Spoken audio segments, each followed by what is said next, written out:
আজ বানাবো বাঁধাকপির পাতুরি।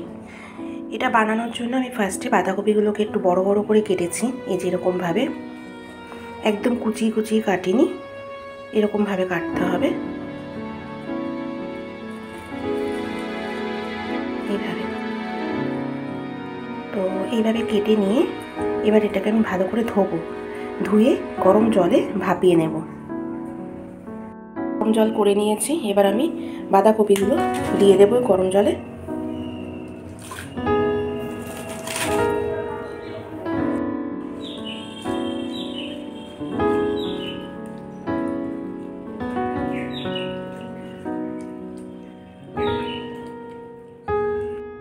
বাঁধাকপিটা আমার ভাপানো হয়ে গেছে, এবার আমি গ্যাস অফ করে জল ছড়িয়ে ঠান্ডা হতে দেব। আমি নিয়ে নিয়েছি 2 চামচ পোস্ত, 2 চামচ সর্ষে আর 4-5টা কাঁচা লঙ্কা। আমি ফার্স্টে সর্ষে আর পোস্তটাকে একটু ঘুরিয়ে মিহি করে নেব, তার মধ্যে কাঁচা লঙ্কা দিয়ে একসাথে 3টের পেস্ট করে নেব, আর পেস্ট করার সময় দিয়ে দেব সামান্য নুন।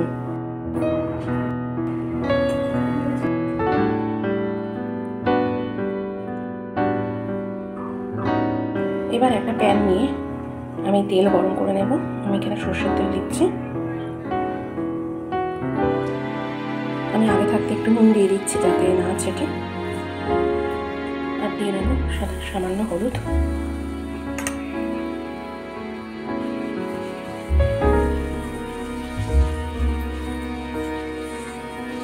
এভাবে তেলটা করে নিলে আর ছেটার ভয় থাকে না। এইবার আমি এর মধ্যে বাঁধাকপিটা দিয়ে দেব।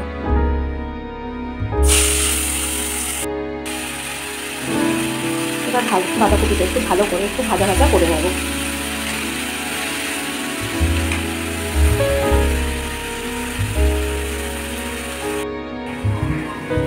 নাড়াচাড়া করতে করতে যখন দেখবো বাঁধাকপিটা একদম নরম হয়ে এসেছে, তখন আমি দিয়ে দেব আগে থেকে পেস্ট করে রাখা এই সর্ষে পোস্ত।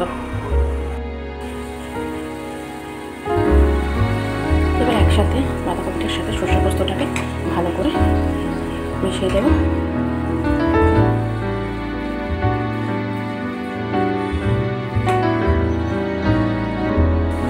এটাতে আমি আর নুন অ্যাড করছি না, কারণ আমি অলরেডি 2বার নুন দিয়ে দিয়েছি। দিয়ে দেব 1 চামচ চিনি,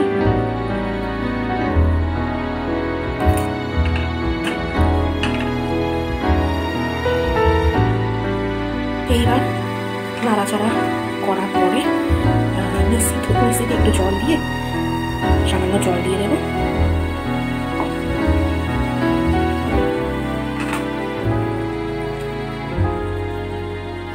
খুব বেশি জল দেব না, সামান্য অল্প সামান্য গ্রেভি থাকবে এরকম।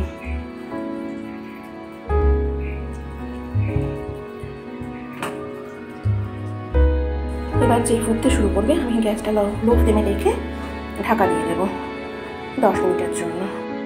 10 মিনিট পর আমি ঢাকাটা তুলে দেব।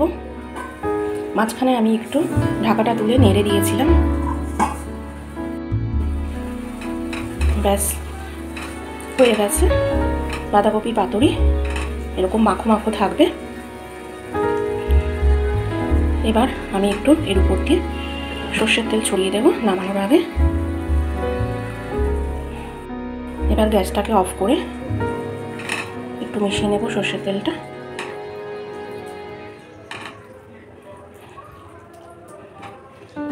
এটা অবশ্যই ট্রাই করো, দারুণ লাগে খেতে, জাস্ট দারুণ লাগে, একবার ট্রাই করে দেখো।